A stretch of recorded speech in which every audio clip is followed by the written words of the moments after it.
Assalamualaikum warahmatullahi wabarakatuh. Perkenalkan, nama saya Aprilina Rizky Aulia, stambuk A401-19066, PGSDB Angkatan 2019. Bahaya laten korupsi. Korupsi merupakan bahaya laten yang telah banyak merusak tatanan kehidupan bangsa. Telah banyak tindak pidana korupsi yang mengakibatkan kerugian negara, baik secara material maupun secara moral bagi generasi penerus.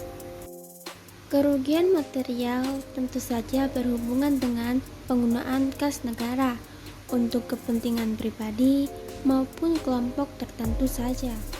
Sedangkan kerugian moral berkenaan dengan pelaku koruptif seperti telah menjadi dasar perilaku yang mengakar dan banyak merusak moralitas anak bangsa.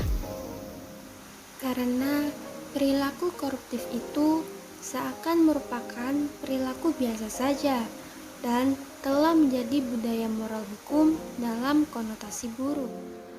Tindak pidana korupsi sebenarnya tidak berhubungan dengan penggunaan kas negara saja, akan tetapi dari hal terkecil seperti korupsi waktu maupun menggunakan wewenang untuk kepentingan diri sendiri juga sebenarnya termasuk dalam ranah perilaku korupsi. Korupsi kita jadikan sebagai bahaya laten yang dapat mengganggu terwujudnya tujuan negara, melindungi segenap bangsa Indonesia dan seluruh tumpah darah Indonesia.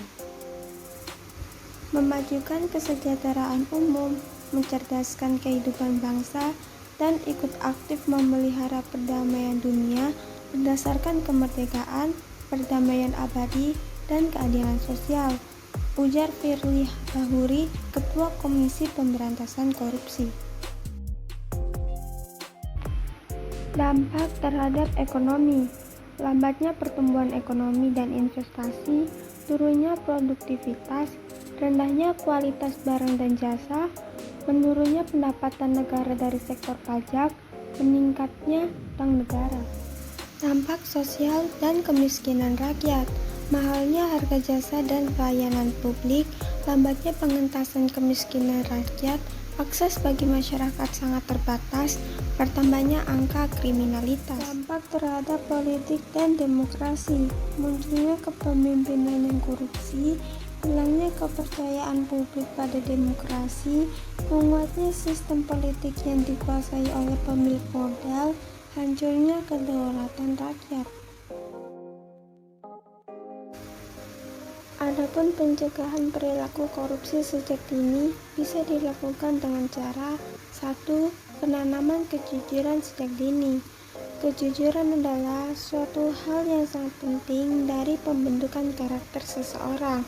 Bila kejujuran ditanamkan secara dini, bukan tidak mungkin kita akan mendapatkan pejabat-pejabat pemerintah yang jujur. 2. Kedisiplinan dan taat pada hukum yang berlaku. Kedisiplinan merupakan suatu karakter dari seseorang yang sangat diperlukan dalam hidupnya. Bila seseorang disiplin dan taat pada hukum yang berlaku, maka perilaku korupsi bisa musnah dengan sendirinya. 3. Kesadaran mengutamakan kepentingan umum di atas kepentingan pribadi. Bila seseorang lebih mementingkan kepentingan umum, maka dia tidak akan egois tentang kepentingan pribadinya. 4. Hidup sederhana dan bersyukur. Perlu ditanamkan kesederhanaan kepada seseorang sejak dini dan tak lupa rasa syukur kepada Ilahi atas apa yang kita miliki.